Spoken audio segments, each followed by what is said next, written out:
ప్రయాణికులు కార్మికుల సంక్షేమానికి ప్రాధాన్యతనిస్తూ ఏపీఎస్ఆర్టీసీని తిరుగులేని స్థాయిలో నిలుపుతామని ఆర్టీసీ చైర్మన్ కొనకళ్ల నారాయణరావు అన్నారు.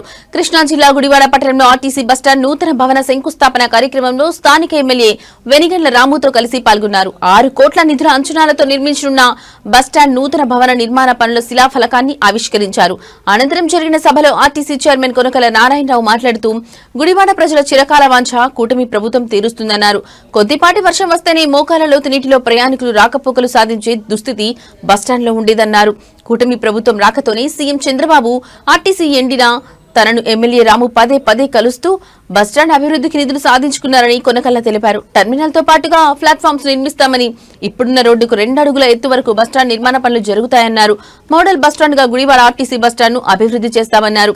గత ప్రభుత్వం అంతా అవినీతి చేస్తూ అన్ని రకాలుగా రాష్ట్రాన్ని దోచుకుని సర్వనాశనం చేసిందన్నారు. మాపై నమ్మకం ఉంచి గెలిపించిన ప్రజల ఆకాంక్షలకు అనుగుణంగా కూటమి ప్రభుత్వం పనిచేస్తుందని కొనకళ్ల నారాయణరావు ఉద్ఘాటించారు. మహిళమ్మ తల్లుల ఆశీస్సులతో ఉచిత బస్సు పథకం మా అంచనాలకు మించి సూపర్ డూపర్ హిట్ అయిందని హర్షం వ్యక్తం చేశారు.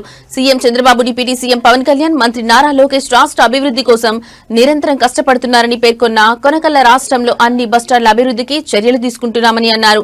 ఇక ఎమ్మెల్యే వెనిగండ్ల రాము మాట్లాడుతూ నేడు గుడివాడ పట్టణ ప్రజలకు సంతోషకరమైన రోజు అన్నారు. గుడివాడ ప్రజల భావోద్వేగంతో కూడుకున్న బస్టాండ్ నిర్మాణానికి నేడు శంకుస్థాపన జరగడం ఆనందదాయకమన్నారు. సోదరుడు కొనకళ్ల నారాయణరావు ఆర్టీసీ చైర్మన్ అయిన తర్వాత గుడివాడ బస్టాండ్ సమస్యను ఆయన దృష్టికి తీసుకెళ్లామన్నారు. రాష్ట్రంలో అభివృద్ధి అవుతున్న మొట్టమొదటి బస్టాండ్ గుడివాడదే కావడం గొప్ప విషయమన్నారు. సమస్య చిన్నదైనప్పటికీ తీరడానికి 30 ఏళ్లు పట్టిందన్నారు. CM Chandrababu, deputy CM Pawan Kalyan, మంత్రి లోకేష్ దృష్టికి గుడివాడ ప్రజలు సమస్యలను తీసుకెళ్లిన వెంటనే పరిష్కారానికి సహకరిస్తున్నానని, వారందరికీ ప్రజల తరఫున హృదయపూర్వక ధన్యవాదాలు తెలుపుతున్నానని ఎమ్మెల్యే రాము అన్నారు.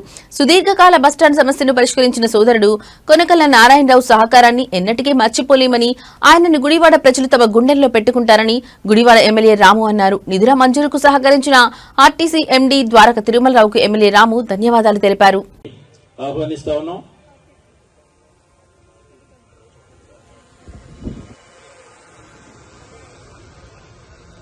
గొడ్లవల్లి మార్కెట్ యార్డ్ చైర్మన్ పొట్లు రవికుమార్ గారిని కూడా వేదిక మీదకి ఆహ్వానిస్తా ఉన్నాం.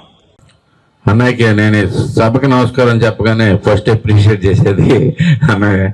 అందరి పేర్లు అందరికీ తెలిసిందే. ఇక్కడికి వచ్చిన ప్రతి పెద్దలందరికీ నా వందనాలు. ఈరోజు నిజంగా గుడివాడ ప్రజలకి అత్యంత సంతోషమైన రోజండి. అంటే యాక్చువల్గా ఇది చేద్దాం అనేది మీరు మనం టైమింగ్ ఎప్పుడు అనుకుంటా మనకి చివరికి నిన్న సాయంత్రం ఫైనలైజ్ చేసుకున్నాం. కానీ నిన్న సాయంత్రం ఫైనలైజ్ గవర్నమెంట్ మన గవర్నమెంట్ వచ్చినప్పటి నుంచి, ప్రజాప్రభుత్వం ఏర్పడినప్పటి నుంచి చంద్రబాబు నాయుడు గారి ఆధ్వర్యంలోనూ లోకేష్ గారి ఆధ్వర్యంలో అనేక గొప్ప కార్యక్రమాలు మనం చేసుకుంటూ వస్తూ ఉన్నాం. మనకి ఇప్పుడు బస్టాండ్ మనకి గుడివాడలో అనేకమైన రోడ్లు వేసుకోగలిగాము, అనేక చోట్ల వాటర్ ఇవ్వగలిగాము, అనేక చోట్ల ఇంకా చాలా చోట్ల మనకు కావలసిన ప్రతి పనికి చంద్రబాబు నాయుడు గారు. గుడివాడ సోదర మిత్రులందరికీ కూడా, సోదర సోదరిమణులందరూ కూడా హృదయపూర్వక నమస్కారాలు. చిరకాల వాంఛ రోడ్డు వెంట వెళ్తుంటే గుడివాడ బస్ స్టాండ్ చెరువులాగా ఉండేది. ఎలా వెళ్ళి బస్సు ఎక్కాలంటే మోకాళ్ళ దాకా పంచైనా చీరైనా ఎత్తుకుని ఎక్కి బాధగా ఉండేది. ఎప్పుడు దీని దరిద్రం వదులుద్దా అని చెప్పి చాలా కాలంగా ఎదురు చూస్తూ ఉన్నాం.